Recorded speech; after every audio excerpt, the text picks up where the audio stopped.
In the heart of Zululand, a cry echoed through the palace walls. It was the cry of Queen Zuri, filled with anger and pain. King Jumar rushed to her chambers, his heart heavy with worry. "What has happened?" he asked, his voice trembling.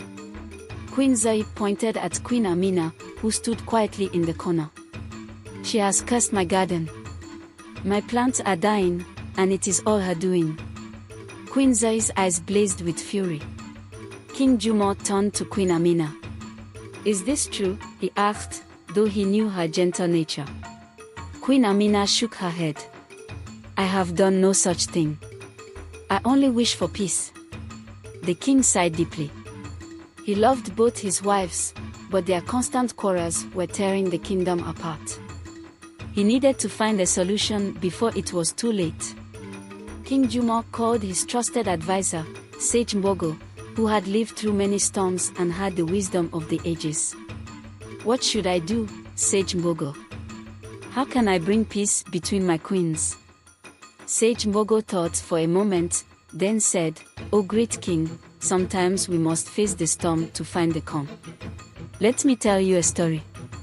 The king and his queens listened as Sage Mbogo began his tale.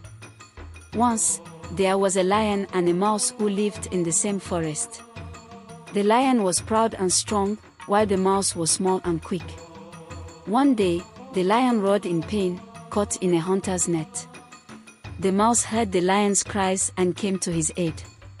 With patience, the mouse gnawed through the ropes and set the lion free. The lion learned that even the smallest friend can be the greatest ally. King Jumar nodded, understanding the message. He decided to test his queens in a way that would reveal their true characters. He called them to the royal garden, where 2 large plots of land awaited. "My queens," he said, "each of you will tend to a garden for 1 month. The garden that flourishes the most will show who has the truest heart." Queen Amina, with her gentle spirit, planted flowers and herbs. She sang to her plants and watered them with care. She pulled out the weeds and let the sun and rain do their work. Queen Zuri, with her fiery nature, planted only the rarest and most exotic plants. She commanded the servants to tend her garden day and night, but her harsh words and anger made them fearful. As the days passed, Queen Amina's garden grew lush and colorful. Butterflies danced among the flowers, and the air was filled with sweet scents. Queen Zuri's garden, though planted with rare plants, began to wilt.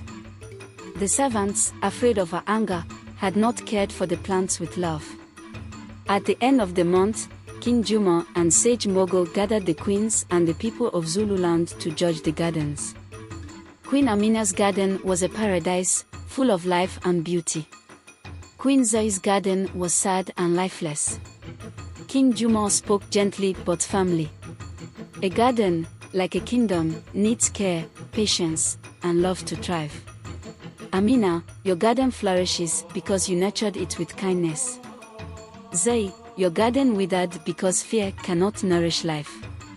Queen Zuri's eyes filled with tears. She bowed her head and said, "I see my mistake. I will change my ways and learn from Amina's example." Queen Amina embraced Zuri, saying, "Together, we can bring harmony to our kingdom." From that day on, Queen Amina and Queen Zuri walked side by side, blending their strengths and balancing each other's weaknesses. The kingdom of Zululand prospered, filled with peace and joy. King Jumar smiled, knowing that true wisdom lies in understanding and love. And so, the kingdom thrived, teaching all who live there that with patience and kindness, even the most difficult challenges can be overcome. And they lived happily ever after.